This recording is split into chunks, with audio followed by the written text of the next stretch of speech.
Yo, what's good? Welcome back to Grounded with DillyDave. This is DillyDave here, aka the Milky Bar Kid.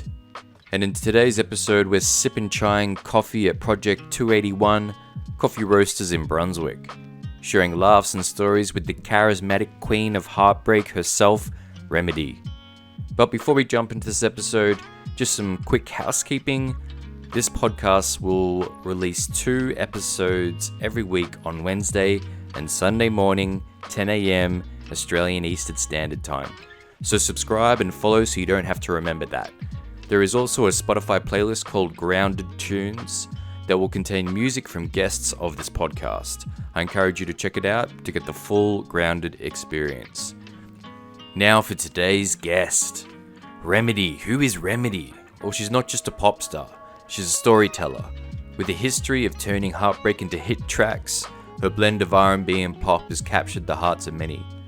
Drawing from personal experiences, her music is a mix of swaggy writing and raw emotion, making her a standout in Melbourne's music scene. Join us as we delve into the quirky world of R.em.edy, exploring her transformation into her alter ego, Nikki, and discussing the nuances of her performance. She's known for her capacity to read the room, and R.em.edy's tales are both hilarious and heartwarming, making this chat a memorable one. For those eager to dive deeper into R.em.edy's musical journey, her tracks are a testament to her talent and unique voice. Be sure to check her out on all major platforms. Prepare to laugh, reflect, and be moved by R.em.edy's stories and insights. This episode is a blend of heartbreak, transformation, and pure joy. So please enjoy. Such a place to do it. I love it. It's good, eh? Main character shit. Alright, good to see, good to be. It's DillyDave, aka the Milky Bar Kid, hanging out with R.em.edy today. We are at 281 Coffee Roasters in Brunswick. We've got some chai, we've got some oat latte. How are we feeling this wondrous day? Feeling good. Are we on the oat milk?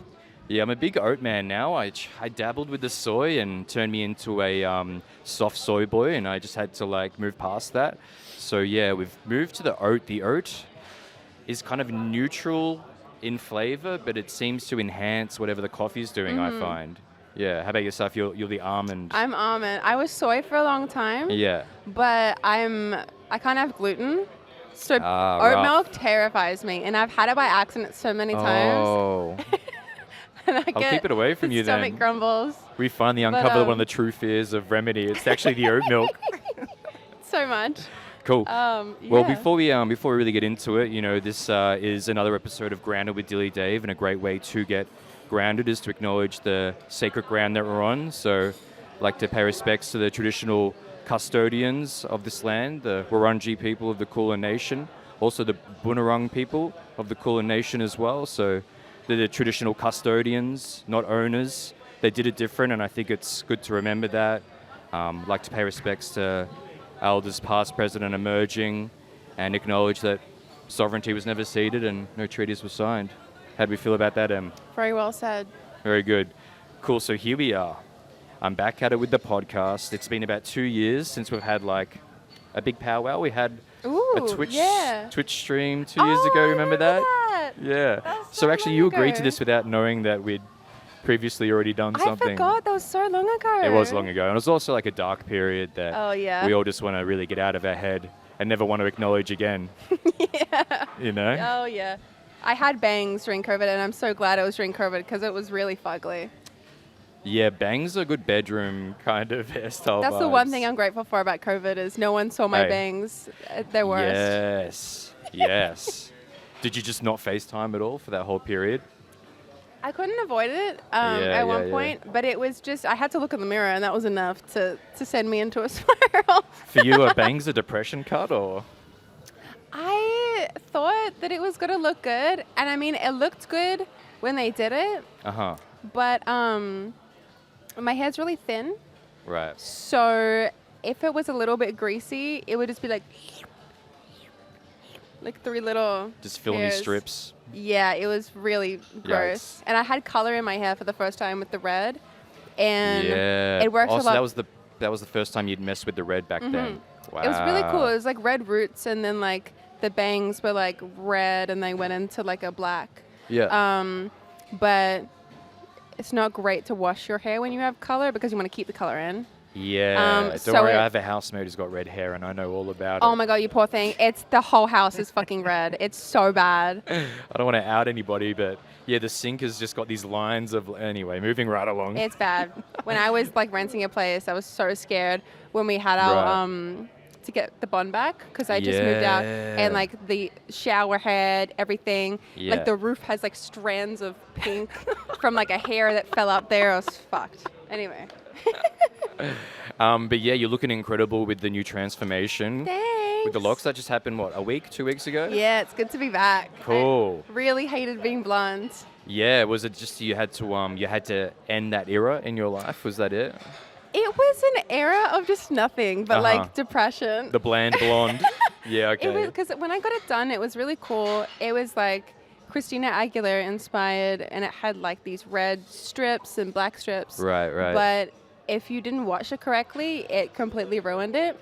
And even when it like rained, my hair would start turning pink. Oh, no. Because it would mix. So I was just like, fuck this. I'm just going to have to wash it all together. Yeah. And then I was pink, and then it turned blue, and then it turned orange, and then it turned blonde, and it was just not me. Yeah, I mean, at the end of that kind of experience, you don't even know who you are, right? Not at all. Completely lost yourself in the rainbow of colors. Oh, yeah. And I put up like a poll being like, all right, everyone, does like the blonde look okay? Because I can't really afford to get it red, or should I dye my hair back red? And everyone was like, dye your hair back red, you look like shit. Yeah. And I got all of these DMs. Oh, they weren't for it? No, not at all. People were so mean. And I had this one guy say, I'm unfollowing you until you're like hot again. That's crazy. Even if I had that thought, to have the acumen to even deliver that Right? is crazy. I respect the confidence. Do you feel like you attract some wild fans, both through the music and through the vibe and everything? Wild anything. Yeah. It's something that's always followed me, especially with men.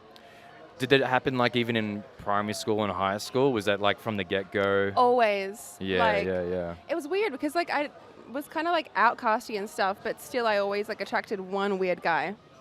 Well, if you're a cool outcast, that's still still intriguing for a guy.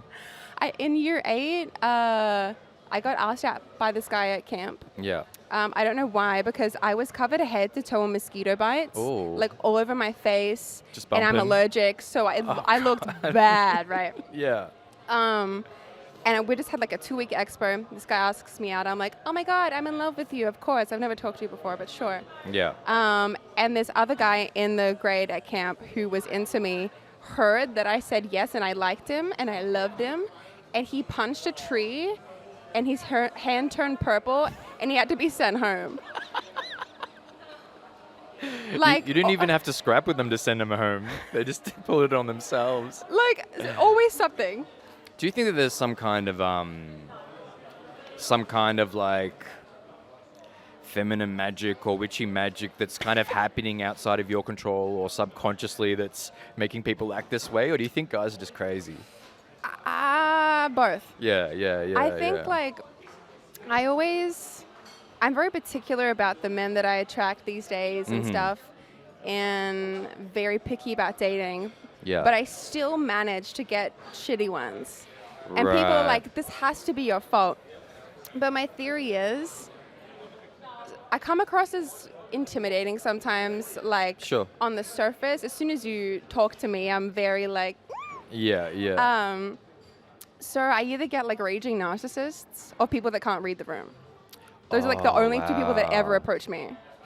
I prefer the narcissist over the person Me who can't too. read the room. Me too. 'Cause at least they're kind of like exciting and like kind of a vibe off and on. Yeah, you know? they've got an ego. They're convincing me that they're worth it with their ego. Right, they only want to control a room, but at least they can understand how the room's working. Yeah. Gives me some structure, you know? Yeah, it also means that, if they're in your social circle or, God forbid, your family home, that they might be able to like operate in that Yeah, space. my poor family has dealt with some weird ones. Have they, so you've bought a couple weird ones to the fam? Yeah. Oh, yeah.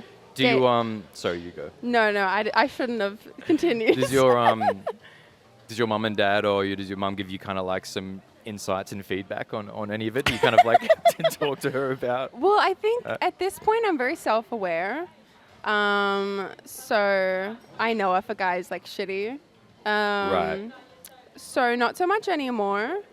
But I think back in the day she may be like, hey, you know that he's manipulating you, right? And I'd be like, no, this is love. Yeah. I'm fine. Yeah. Well, I mean, I guess if you're in that situation, how can you think or operate otherwise, right? Because as soon as you are thinking that that person is potentially manipulating you, I guess you're on the road to maybe sorting that out or getting rid of them. And I think I'm a bit too self-aware for it these days. Like, I will let myself get manipulated if the dick is good kind of vibe, you know? I guess you can only get manipulated so many times before you're like, wait a fucking second. Like, people don't know that I know the game too. I've been playing it since I was 14. True. I've had the best players fuck me up. I've watched and learned. Yeah, you've seen some pretty damn good plays. Yeah. That's huge. Yeah, I feel like when it comes to growing as a person, it generally is through, you know, either those mistakes or those unfortunate things that happen to you, right? It's not, you're not just like, you know what, I'm just going to really grow this week, you know, because I feel like that is only going to give you very That's when incremental you're growth. manic. Yeah, that's when you're manic. That's when you're trying to like hyper control shit. Yeah. That's interesting. What are some of the key moments of personal growth that you've experienced over the past, 4 or 5 years? What were some real big moments for you, if you're keen to share? Sorry, my back is really bad. I have Whatever hypermobility, works. so I'm always... Do you want me to get you a pillow or something? No, it's all good. Yeah. I just move around and all that shit. Feel free. The camera angle's wide, so we should be good. But I think COVID really changed me in the way that I went through a lot when I was really young in like school and stuff. So I had a lot of perspective quite young. Okay. And I was fucking around and drinking, going through a bad breakup, 18, 19. Yeah. And COVID hit when I was 20. And everything was kind of silent. And I got to have time to sit with myself and really reflect and Right. grow on my self-awareness. So I think that really changed me and helped me. Do you think you were lucky that you just kind of entered being an adult and had a bit of a taste of it, and then you got this big period of time to reflect on that? Potentially. I think like a lot of my relationships and friends at that point, I could really see clearly like the dynamic and how I needed to grow from it, or like taking away like everything the past 4 years had given me. Oh, so you're learning from the people around you a lot as well. So I'm really grateful for that time. And then apart from that, I think like a year and a half ago when I like lost my voice and all that shit happened, I changed again. Right. And now I'm like Mother Remedy. Yeah, you've gone through like this 2-decade transformation inside your head. Yeah. Yeah. Like I act like I'm 40, like I don't drink, I don't, well, I smoke sometimes, but you know, I'm so calm, and it's weird because there's a little demon inside of me that wants to get Right. But I feel like to properly harness and use that demon, you do have to have that greater awareness or nurturing understanding, or that mother mentality that's aware of that thing that's going to happen, but it has some like, not control. Yeah, I guess some control over it, you know? Yeah. Because I guess, you know, when you're on stage being R.em.edy or Nikki, you're tapping into that devilish part of yourself, right? The little my sinister poor imp. parents. They'll love you whatever you do, you know? I was like, the other night I performed some of like Nikki's music that no one's heard of before. Was that off the, whereabouts was that? It was at the Lead Beater, Firehouse hosted. It was really fun. Cool. But I couldn't practice it because I am back with my parents for a bit because rental crisis. Yeah. And I didn't have the heart to practice it at home because it's so vile. I just like did it in my car. Yeah, which isn't like the full experience. It's, you know, you learn your lines, but you don't really get to embody what you're trying to do. It was, changing a lot of the words. Like, right. You know, just fuck is love. Yes. Clit is this. Riz. just, exactly. You're just Yeah. trying to replace it because I know my parents are in the next room, Yeah. like reading a magazine with nothing else on. Country home or whatever. It really, it's humbling. It is interesting, you know, I've certainly had that experience, you know, years ago living at home and, you know, playing with music, and it's like, I don't feel that comfortable doing what I want to do because it's different spaces, and it's not like they're not going to stop or really hinder what I'm doing, but it's, you get really self-conscious when you're trying to explore that space and you're like, it's not really for my parents. Yeah, it's like a performance for me because I'm like, Yeah. I know y'all can hear me. Yeah, right. And, a room full of people who came to see you performing in front of them is so much different than like your parents who think you're a little bit odd or whatever. Yeah. You're just on tour with R.em.edy and Young Marta. Was there anyone else on that tour? Who else was on that tour? Anyone else? A few other artists? That was about it. I mean, Yeah. Logan came along for to be like Seaton's DJ. Yeah. So that was really fun. And Yeah. we did like a song together way back, so we had his music as well. Yeah. How was that tour? What went on? It was fun. Hey. It was my first tour, so I was kind of shitting myself. Congrats. Thank you. Yeah. But basically, like, I was on holiday with my parents. I don't go on holiday. I don't do shit. Yeah. So it was their holiday, and I basically crashed it. Crashed that holiday, yeah. And we went all over like North Queensland for a couple weeks. In the middle of our holiday, I get an email after not having reception for 4 days in the middle Yeah. of a fucking rainforest. And it's like, ends today with the offer, like, Illy support, like, are you available? I didn't even read it. Yeah. I just went, yes. Yeah. Because I've lost, like, the biggest shows that I couldn't believe I was going to be able to do from not saying yes on time or this and that. Right. Which is so just disheartening. thinking about it for too long or whatever. Yeah, or like having to consult management and stuff. Yeah. So I didn't even look at it. I just went, yes. And then I looked at it and I was like, I've been booked for a North Queensland tour, going back to every single place I just went with my parents. Wow. Do they think that I'm from here? Because I'm posting that I'm Yeah. there. And they did. That's fucking incredible. And everyone thought I was from Queensland. I'm like, think whatever you want. Just like, I'm happy to be here. I'm from wherever you'd want me to be.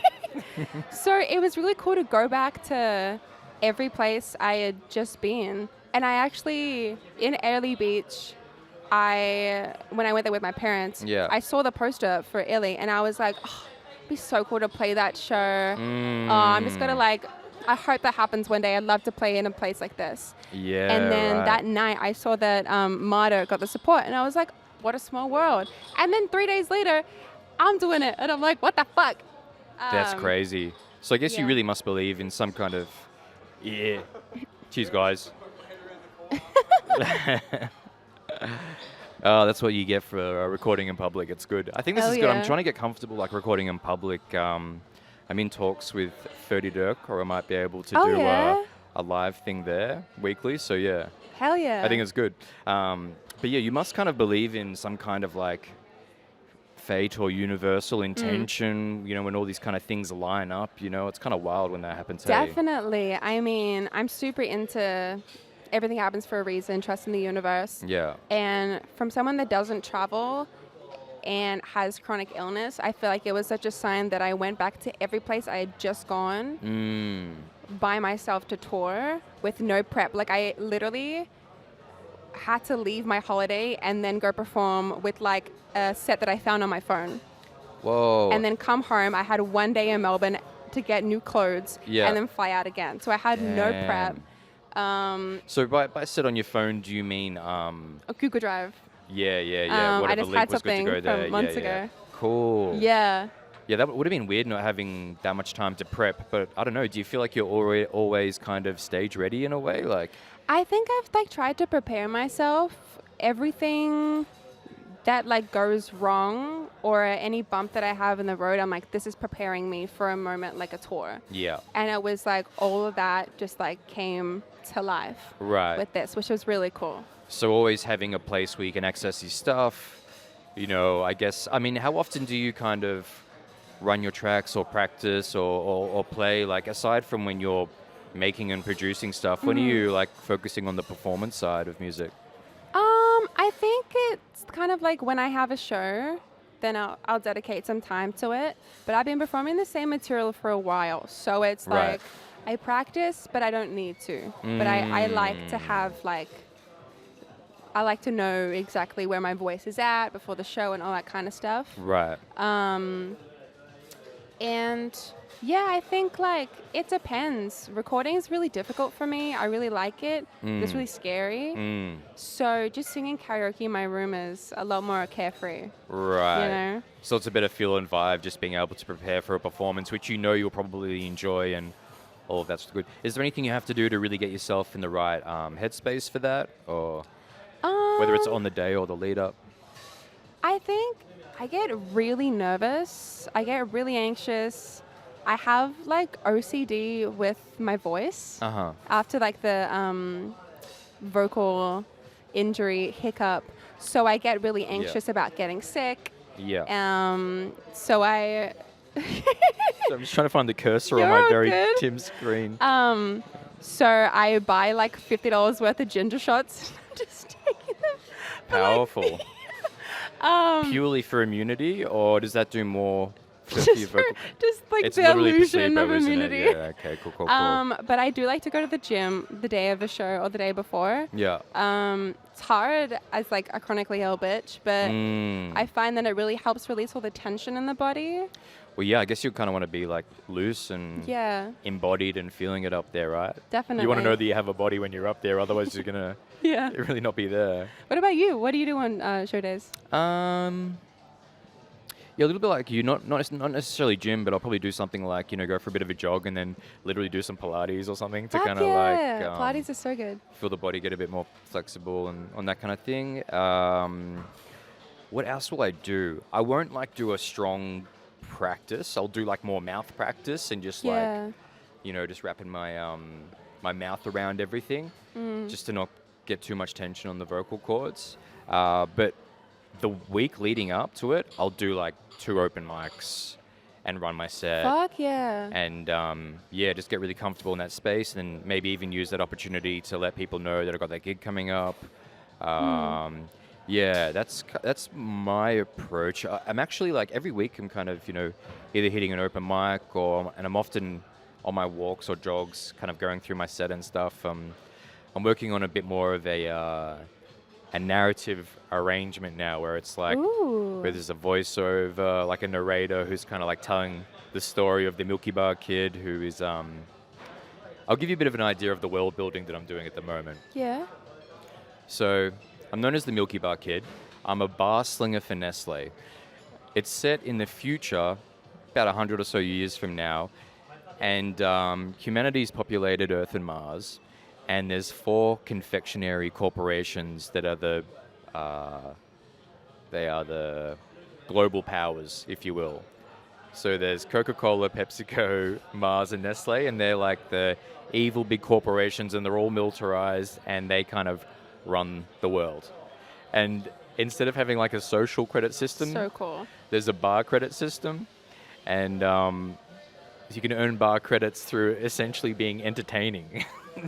So whether that's like rapping or doing, whatever, like very TikTok-inspired landscape, where you're either a worker or you're an entertainer, is kind of like the things. It's very like there's a big class divide. Your credit system, your bar credit system is either like bronze, silver, or gold, and that gives you certain access or entry to stuff in the world. So currently, I'm a silver level bar slinger. Yes. And so I go through and like, in my set, there'll be like some battles against, opponents and that kind of stuff, like all kind of set up. And yeah, so currently, because it's all new and I'm not just like just doing songs back to back, it's kind of like trying to get into that character and try to like fill out that narrative. That's so cool. Yeah. You're so creative. Yeah, well, it really helps with writing, doing it this way, because now it's giving me like these world parameters and character parameters to kind of write to and give me some direction. And I'm not sure how long I'll do this for, but for now it's exciting and fun. I love it. Yeah. That's so fresh and new. Yeah. I don't see a lot of people doing that, and it's such a great concept. Yeah, well, Sounds like a really cool movie. yeah, well, I've been starting to play with some visuals and stuff, just using AI to generate very cowboy bebop-esque type scenes and stuff. And I kind of run the visuals in the background, depending if there's a projector in the room or not. Yeah, a lot of it kind of, I think it was 2 years ago, you know, Rath, of course, Rath from Vibe Union. So he put on an EP launch for this other guy, Jason, and myself. And we called it the Space Rap Rodeo. And like, we joined the EP and created like this narrative, and we had our friend Georgia, aka STP, who's a DJ, to narrate the live performance. And yeah, we're on this journey, like we're going from this planet to this planet. I had a battle on this planet. I had like a revelation over here, and witnessed this other thing over here, and would like go back and forth between our tracks and kind of weave it in together. And it was very interesting. The whole thing is like narrated live. And from that, I was just like, yeah, why not do something else like that to keep people's attention there, even if, you know, my music isn't enough to carry them all the way through. That's so cool. Thank you for saying that. I can't wait to see more of what you do with it. Yeah. Also, yeah, I'll build up bits and pieces. I'll work towards putting an actual, like, maybe I'll do something where I'll record a live set and then pair it with visuals and maybe do something like that. So, yeah. Awesome. Thanks for sharing. No, thanks for asking. I love talking about it. You know, I love talking about my stuff. So you've had some really cool collaborations of late. Rex, is it? Yes. Rex, very cool track. That was the one. This one, the one. The one. The one. Martian was another big one. Yes. I'm not sure. Well, the thing is, like, you've probably had these in the bank for a while. I'm not Yeah. sure. So it's new for us, but probably old news for you. Always. Yeah, talk about some of the collaborations you've been doing recently or you've released recently and what you've been vibing about them.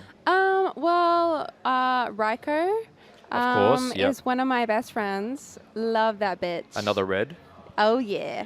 And we've been working on like a Nikki mixtape. Cool. He's been producing it. Cool. which Yeah, that has seems like a been- great union. There's I feel like there's a lot of shared sonics between you two. Yeah, Yeah. he's the only person that's like I've had as a feature, which is insane because I do like everyone's features, but I never really get the time to do my own music, so I never. Yeah. Yeah, and I just love working with him. He's such a well-rounded artist in so many ways. It pisses me off actually. A little envy there. Yeah. Cool. So we've been doing some trappy kind of like beer, hot girl shit stuff. Huge. So I'm excited to put that out. Nice. Does he have a bit of a studio and setup that you guys Yeah. work in?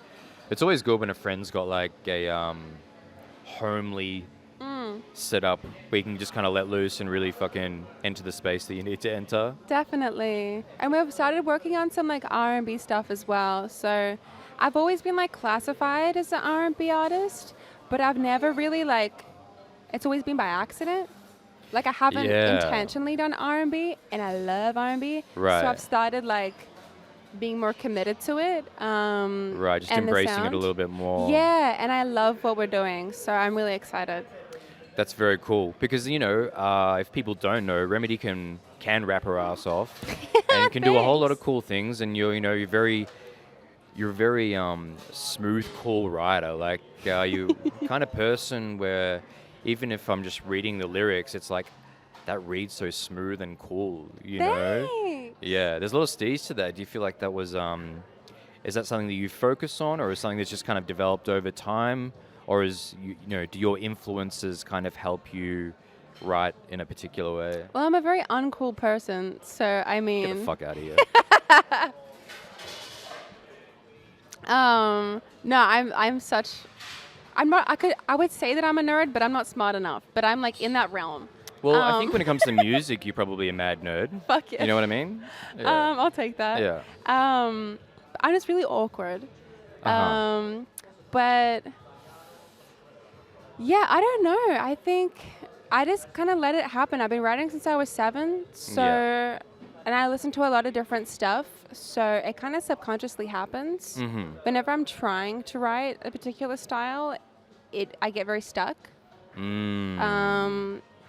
I just let the ADHD take me away. Whether it's like R&B or folk or pop or hip hop, it's something. Right, you're just on the ride and let it go. So, do you write like through like freestyling and vocalizing stuff, or is it a combination? Like, is there a consistent approach to how you do your thing? I think it's a bit of everything. Yeah. Like I've done like writing lyrics first, or making the beat first, or punching in melodies. And I love freestyling and improvising, especially when you're stuck. Or trying to like explore a new sound.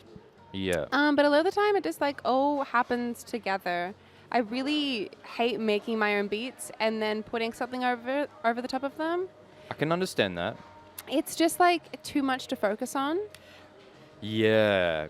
So because like, you know, it's one thing to be happy about the production, and it's another thing to be happy about, you know, the vocals and stuff. I just get very stuck with the ADHD, but but I love like having a producer give me a beat to work on, and I'll like fuck with the beat as well to like make it fit the song. So there's like a template, and that works a lot better for me. And is that like putting like some creative dressing on it, or is it like the arrangement? Like when you get your hands on somebody else's work, what are some of the main things you like kind of pulling apart and repurposing?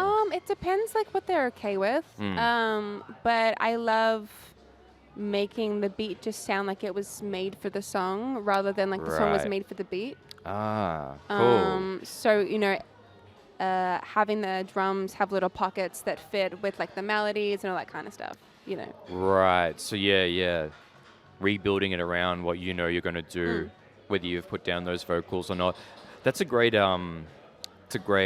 skill set to have. Thanks. Right. And I feel like, you know, there's a lot of people who don't have that, and you know, they probably feel somewhat restricted in, you know, maybe when they approach an instrumental. Like, I know for me, you know, I've played around a little bit with production, but there's no way that I could make a body of work that I would feel happy like rapping over and stuff. It's hard. Yeah, that's quite a time investment just to get to the point where you can make some cool stuff. Yeah. But yeah, like not having the capacity to pull apart a beat or instrumental that you like can be frustrating, you know, because then you just end up, you know, getting a little bit formulaic.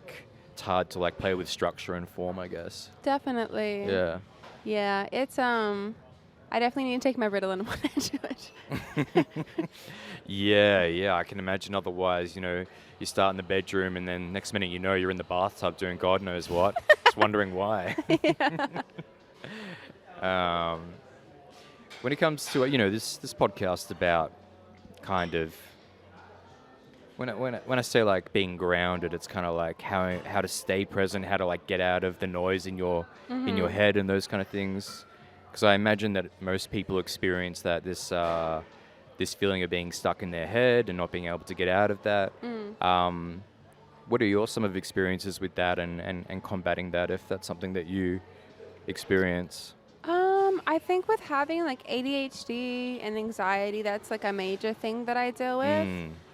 And I've always struggled with since I was a little kid. So, I mean, it's always different. But I really do find that going to the gym or just moving my body in any way, chronic illness and disability make it super difficult to partake in that stuff. And it's like so useful, which is really irritating. So finding a way that like suits you, whether it's Pilates or just putting your feet on the grass outside, it really helps like clean your brain. And bring you out of it. Yeah, and if I don't go to the gym, like after a couple days, I'm like so depressed. I'm a bitch. My brain is not switching on. And same with like Ritalin. I think it's a great thing for me. I took it today and I haven't taken it in a week, so I'm just like rainbows and sunshine right now. Yeah, the whole place is lit from your energy. Everyone's just like, whoa, there's massive dilation happening across the board. It's great. But I think having someone to bounce off, a good friend or a companion, is a really good way to get outside of your head. Because you can only talk to yourself so much. Yeah, they need to pull you out of your reality a little bit more. They need to kind of like Yeah. check you and let you know that we're all in this thing. Yeah, and Yeah. just like saying it out loud gives you clarity. You know what I mean? Yes. And it's like not saying it out loud to yourself. You know, you really do have to, engage with somebody else. I think it is very important, and it's a heavy feeling to know that there's a lot of isolated people out there, you know, and not everybody has a strong companion or friend that they can talk to.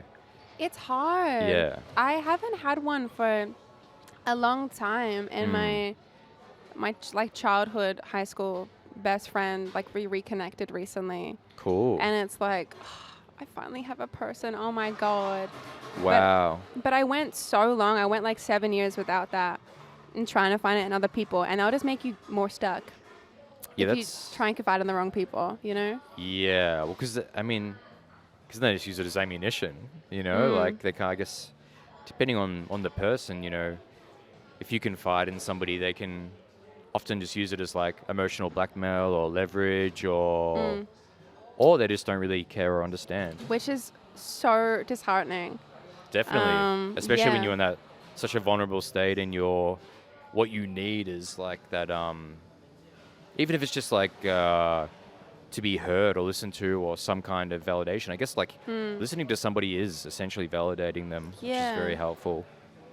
Definitely. Well, I'm so happy that you've been able to reconnect with a school friend who you It's can so kind nice. I love her so much. She it was my birthday recently. of... Happy birthday. And thanks. Hey. 24. Fuck you. I hate it so much. We met when I was 19. That's crazy. Yeah, that is crazy. That's cuckoo. Fucking oh my hell. god. You've made mad impact on the scene and done so many cool things, despite Thanks. all these other things that could have held you back.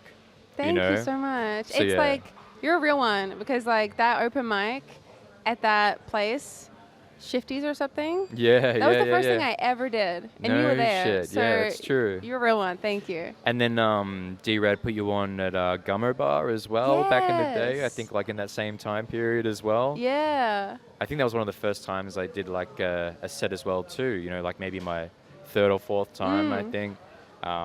They have good toasties. They got damn good toasties. Yeah, shout outs to Cafe I Gummo. love them. High Street, Northcote or Thornbury, Are either they way. still? They're still open. Yeah, they're Thank still God. kicking. I got scared in COVID because they were like, things aren't looking good, and I was like, Yeah. I live too far away to go there, but I love y'all so much. You should hit them up for a little intimate gig or something. I'm sure they'd put you on. I should. I Yeah. really like it there. What venues do you dig in the scene? Where do you like performing? I know what I don't like. Okay, let's start there. I'll get in trouble. I've had You really?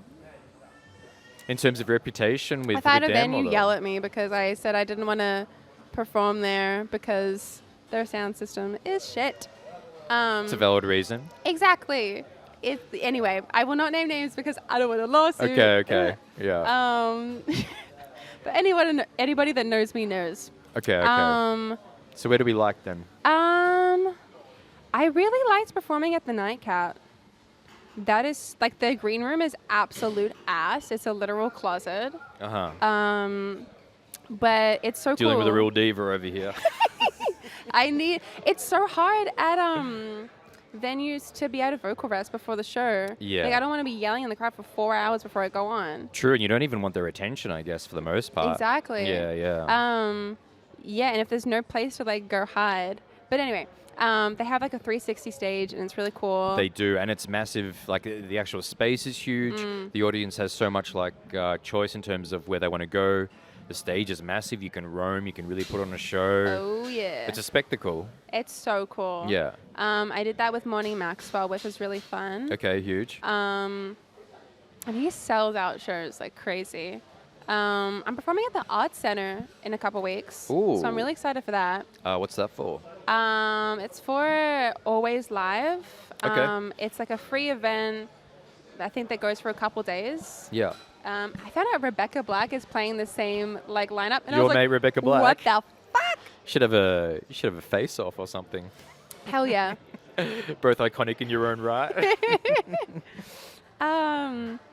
Yeah, but I mean, I really want to perform in a jazz club Okay. sometime soon with my band. So that'll be fun. And I want to get more into like theatrics. I always wanted to be a theater kid. They never let me in. They never let me. I wasn't cool enough. That doesn't make sense. Right? I feel like you would have been such a good fit. I was so weird. Probably would have saved a lot of your sanity as well. Right? Like I was so weird and quirky. I would have fit in perfectly. Yeah. Yeah. But to be fair, I didn't stay to school for more than like 5 months for a long time. You were hopping I around. was dipping. But I'd love to get more into like the theater side of performing and perform at venues that kind of specialize in that. Okay. So Well, like Northcote Social, maybe? potentially like trying to think. really small kind of like burlesque clubs and like that kind of shit. Yeah. Or things that do like drag and stuff. Yeah. I'd love to incorporate that at some point and showcase those venues because they're so underrated. And do you want to have that those theatrics like involving other people, like, you know, putting the band aside or whatever, but you know, do you want to have other people involved in this performance, or is it something where you just want to make your thing more theatrical? I think both. Like there's so many things I want to do and so many different types of performing. And you know, I'd love to incorporate dance and choreography and some sort of like story into my performances at some point, because I feel like a lot of us in the scene don't realize that because it's on such a small scale that performing isn't for us. The consumers come because they want to experience something. Right. And if you're not giving them an experience, how is that going to go anywhere? I think that's you touch on a really great point, and I think that the scale thing is an interesting reasoning as to why we're not as aware that, you know, as an artist, you know, sure, you may enjoy performing, but you're not performing for yourself. You are trying to, in a sense, move or impact or at very least entertain other people. And if you give them a story with meaning and the why, like why they're there, what's this all about, what are you about, what's the messages of like the night and what you're trying to do, I think that's very important on so many levels, whether that's what that looks like on your socials, you know, to like, the punter having this cooler experience than you just, you know, because you bring it on stage and it almost looks like it's choreographed in a way because you're pretty cool with dancing and stuff, and you own the stage and you seem real comfy up there. I don't know what I'm doing. Well, that's the thing. Like, I don't know. Like, I guess you still must let go on a particular level because it does seem like very natural up there. So, but if there was a bigger narrative behind it, then I think that, people would be a lot more engaged in that moment on that night. If they're not just there to see R.em.edy vibe or whatever. Yeah, because I know that like a lot of my performing, like people aren't coming for me. And if they are, I'm like, why? Why are you here? And I'm honored either way. But I mean, like doing Illy's tours, it's like, I want to see Illy. They didn't come for me. And it's like, what am I going to give them that incentivizes them to want anything to do with me? Right. And I think it's really hard when the biggest examples of that kind of like important theatric, giving it all performance are pop stars. And it's like, well, I don't have that budget. And I'm trying to workshop like how to do it all myself. How to carry out those huge concepts that you have. Yeah, because I only have me. You know, I don't have dancer friends really, and like all that stuff. You know, look, you do have a dedicated fan base. Really? Well, I think so. I think that if you were to call out and say, hey, look, I'm looking to get people on to help out with either like dressing a stage or choreography or executing any of your concepts, I'm sure some people would be like, you know what, I'd like to be a part of that, you know? That'd be so cool. If that was to happen, I mean, you know, when it comes to the performance and the spectacle, like, what would be the why that you would want to give to the audience? Like, why would you want people to come and see you? What are you what do you want to really give them? What do you want them to take away from seeing you? Ideally, perfect case scenario. I think it depends if I'm being R.em.edy, Nikki, or R.em.edy with the band, because they're all very different vibes. But if it was Nikki, for example, empowerment would be a massive thing. Yeah. And fashion, confidence, and just getting kind of hype, which I don't think people have seen from me before. Okay. With my band, what I have kind of set out to do with them is we recreate each song that I have and reimagine it to sound nothing like the original. So like Hurry Up is an R&B pop track, and we made it this like punk rock track. That's very and it's like fucking hard. And it's like you can't see this anywhere else. You can't hear this anywhere else. Yeah, that live track isn't recorded or anything. Yeah. And it's like this special moment in time. And I guess with the band, and it's interesting how like a bit of a callback to you pulling apart, you know, instrumentals and stuff that you like working on. So it's cool that you get to have that process with a band and they get to help you with that. They're amazing. And you know, with the band, I was listening to the Culture podcast with Nate and what's the other guy that Fuck, hosts I've that? forgotten. Really Okay, bad that names. looks bad on I us. love him though. He's so sweet. And his So name sweet. is insert. His name is That Bitch. That bitch. And but yeah, you were talking about how you can turn like a 3 or 4 minute song into like a 6 or 9 minute song, and like really completely change what that is, and maybe that just comes down to the feelings and vibe on the night. But that's incredible to have. Hey. Definitely, it's like performing with the band is why I do music. It's like the most free I feel, Right. and the most like vocally there. It's definitely more vocally demanding than like anything else because I have the time for it. And I'm not gonna be dancing. You know, I'm gonna be on the mic. Yeah. But So yeah, what would you want the audience to experience? Or what's the why behind the band R.em.edy? Fuck, I need to do a brainstorm about this whole This is concept it. This thing. is the brainstorm. But I think with the band, one being you can't hear this anywhere else. It's like a one-time kind of experience. Okay. Like if you want to listen to this music, you have to come to the show. It's not online.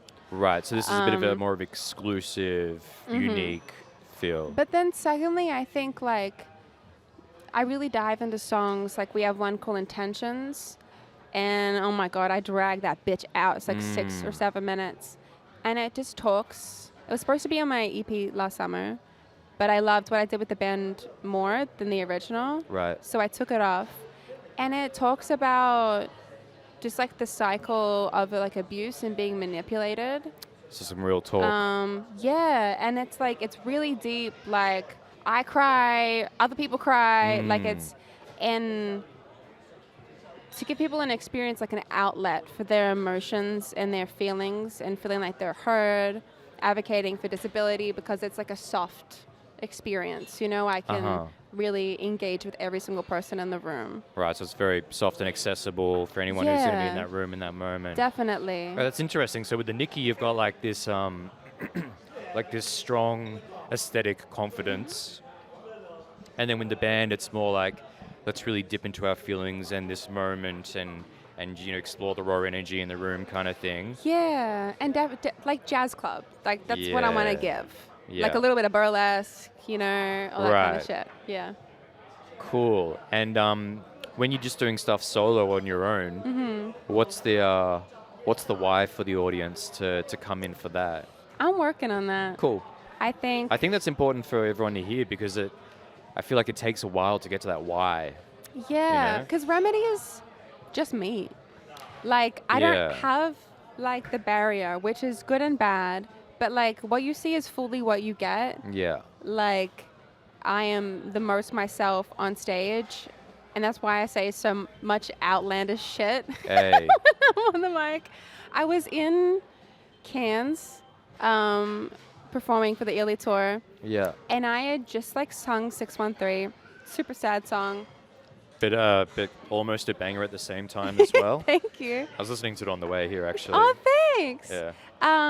And pardon? You want water? I'm all good, thank you. At the very end of the song, where like the bass drops and stuff, instead of being like, in a 6, 1, 3, and you don't.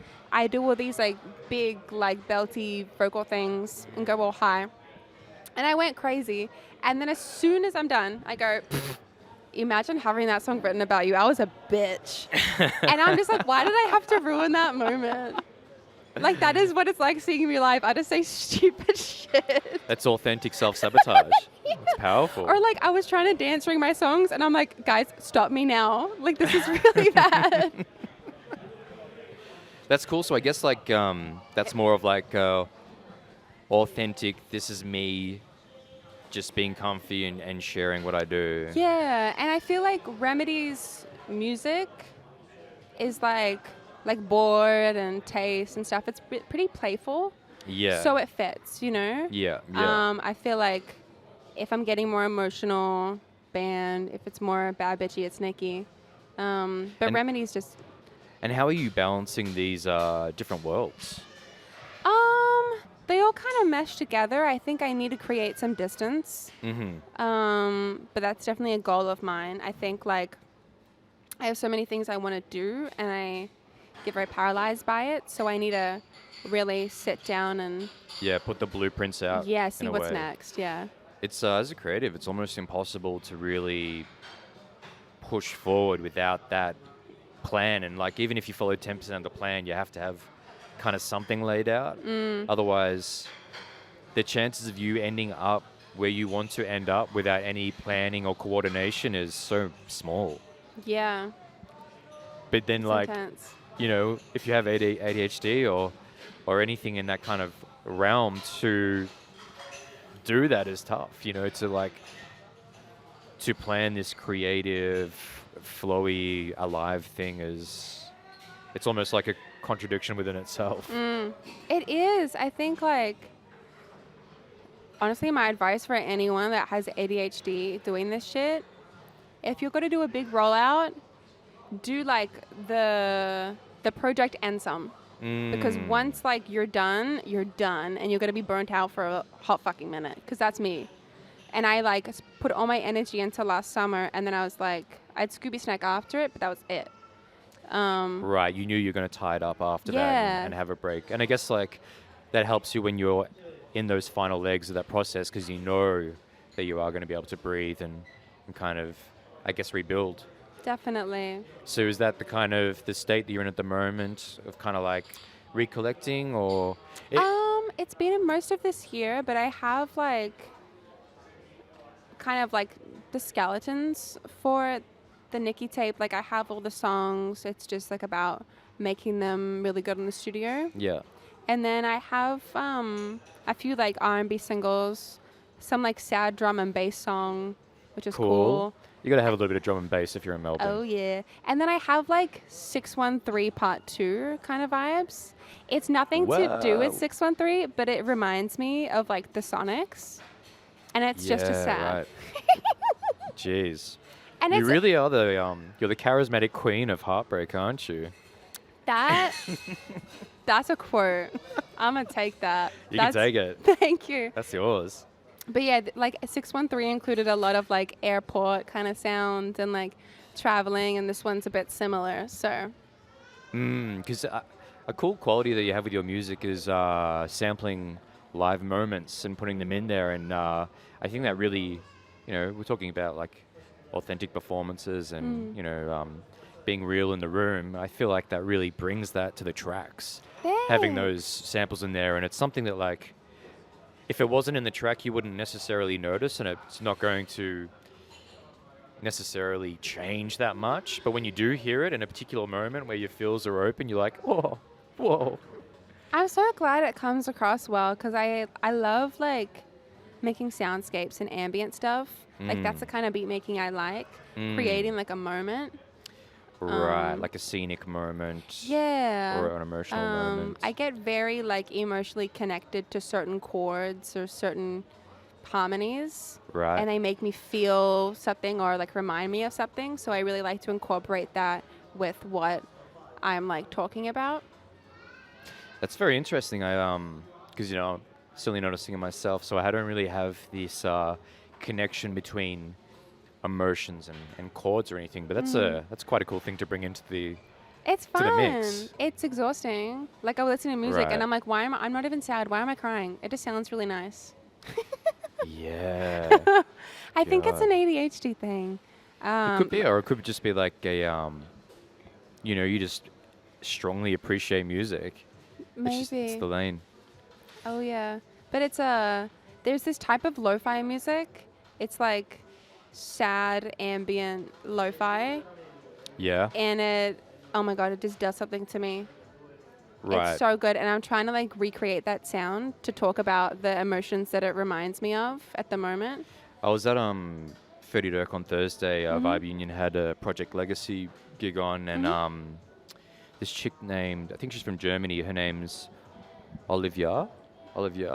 Anyway, she seems to be creating a very similar sound. This kind of like soundscapey, lo-fi, emotive. She does a lot of stuff like live on the MPC as well, and kind of programs fuck stuff out, yeah. and then like also sings over it and everything. But yeah, it seems to be very similar to what you're talking about, and I do really like that spacious, sad lo-fi. Yeah. Yeah. It's super moving. I love crying to it. Hey. It's like almost like meditation listening to it. Yeah, I find, for me, I probably listen to a lot more instrumentals than everything else. But yeah, it Yeah. is kind of like thinking music, right? Like it allows your mind to wander in that space, and there's just enough room for you to really, and especially if if you're tying any kind of chords or sounds to emotions. Yeah, I can imagine that would be just a playground for you. It's fun. Yeah, I love it. Well, I feel like we've certainly got grounded. We've got very comfortable here at 281. Oh yeah. We even have like the whole experience behind so us. cool. It's cool. Is there anything else that you would like to share with either myself or my sweet audience? As always, my PayPal is in my link tree. Okay, we're getting real. Yep. Send it through. Drop dollars. If it doesn't work, DM me. I'll send you my bank details. Yeah, we'll troubleshoot that shit real quick. Help a bitch out. That's all. That's a great plug. I think that was an ultimate plug. Thank you so much, R.em.edy, for coming on. Thank you so much for having me. It's a pleasure. Everybody stay well, stay grounded, and catch you in the next episode. Cheers. Bye.